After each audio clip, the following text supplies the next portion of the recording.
So I really thought about this for a long time, but I have not been updating my YouTube because not that it even matters because like my channel doesn't get as many views as it did before, and if you look at my face, I have like 2 pimples, so excuse that.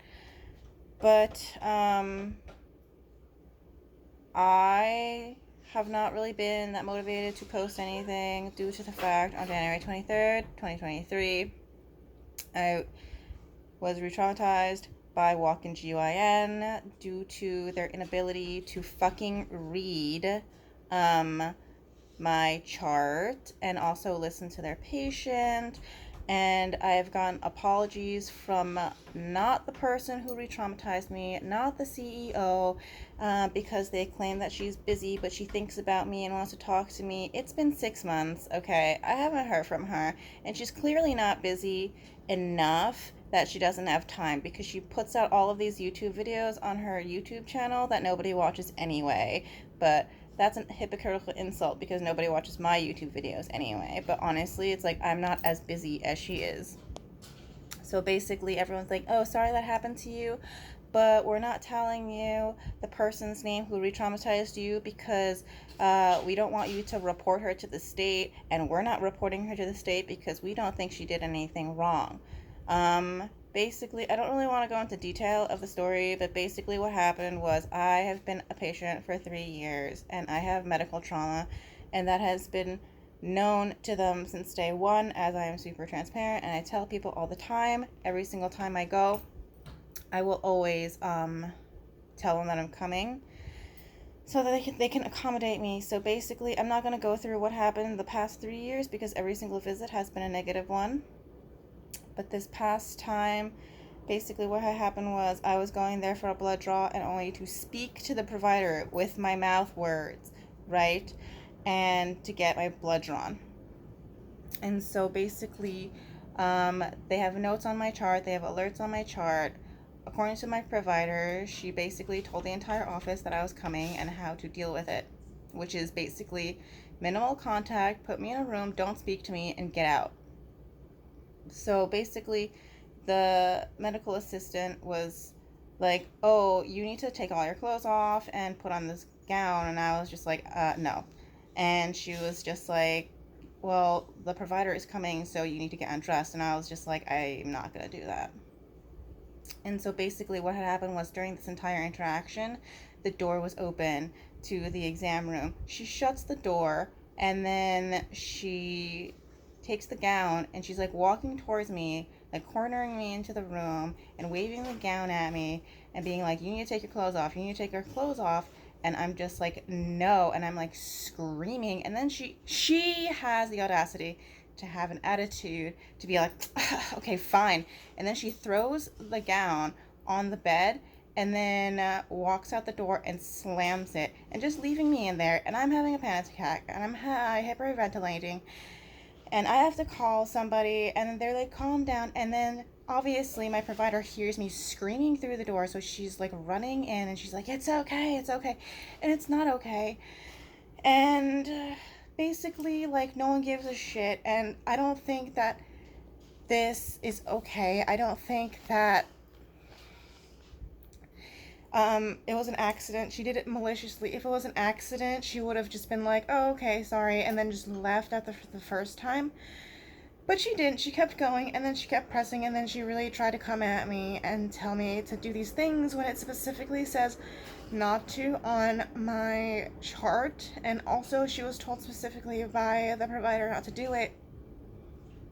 And so basically, I have been complaining about it, and nothing is happening, and basically they're just like, well, this is your problem and not our problem. It's like, actually, it's your fucking problem because you're the ones who did it to me, and you're not taking any responsibility, and you're protecting your fucking employee, because whatever, her safety is so important, and like her not getting in trouble is so important that you won't like give me her information so that I can report her to the state myself. And they're like, well, she didn't do it maliciously. And I'm like, she did. And then they're like, well, we don't think she did anything wrong. It's like, oh, so you cornering a patient who already has trauma that you've known about for 3 years trying to get her to take her clothes off when she is there for a blood draw and conversation with the provider.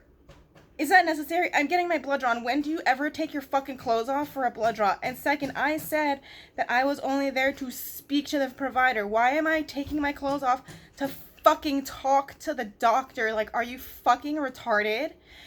So basically, it's not their fault. It's not their fault. They take no responsibility for it. The people who are responsible, which is the person who did it, said she was going to apologize. She has not. She said she was going to write an email. She has not.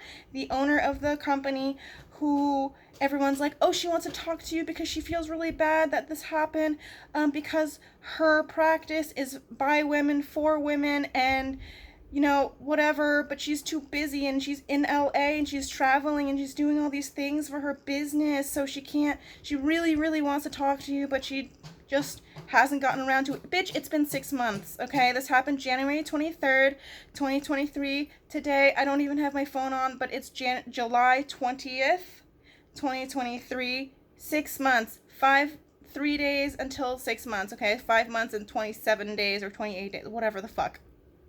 So they legitimately do not give a shit. The provider has been amazing. I love her so much. I hope she leaves that shithole of a practice, Walk In GYN, because she does not deserve to be there. Because of their fucking rotating door of a staff. They cannot keep staff there. In the 3 years that I've been there, I at first went like every couple of weeks for the first 3 visits.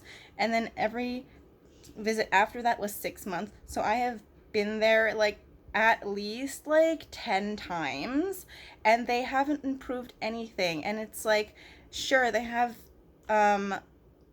like positive reviews on Google because they're like, oh, if you review us, whatever, give us a 5-star review, because they have the posters, as all doctors' offices do. But if you look at their bad reviews are bad, and they're just like, sorry, why don't you email us? And obviously it's not going to get resolved because they literally do not give a shit. Like, their volume is too high.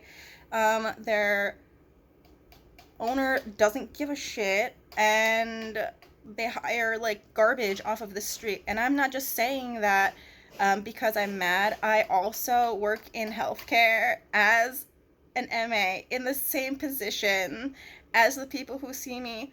And before the provider sees me, I've done administration, I have been front desk, I am medical assistant, I've done it all. And like, the way that they have treated me through the past 3 years has been absolutely fucking appalling, and they really do not deserve any recognition whatsoever because they're fucking liars. They have the slogan of by women, for women, but they're not fucking for women. They're for profit, just like any other medical practice is. And like, they truly do not care about you when you go there. So that is my story of why I've been MIA for the past 6 months. And I have random videos that I have recorded since then. I just have not uploaded them, and I don't really feel that motivated to be uploading all of the time. So that's my situation as of right now. So yay, another update. Will my channel ever get back to what it was, you know, a couple years ago? I don't know, probably not, but it is what it is because I haven't worked on it in years, and that's what it is. And you know, I still love uploading videos, so I still do it out of enjoyment, but like right now is like really not the time. So that's pretty much my story. Okay, that's it. Anyway, thanks for watching as usual. Bye.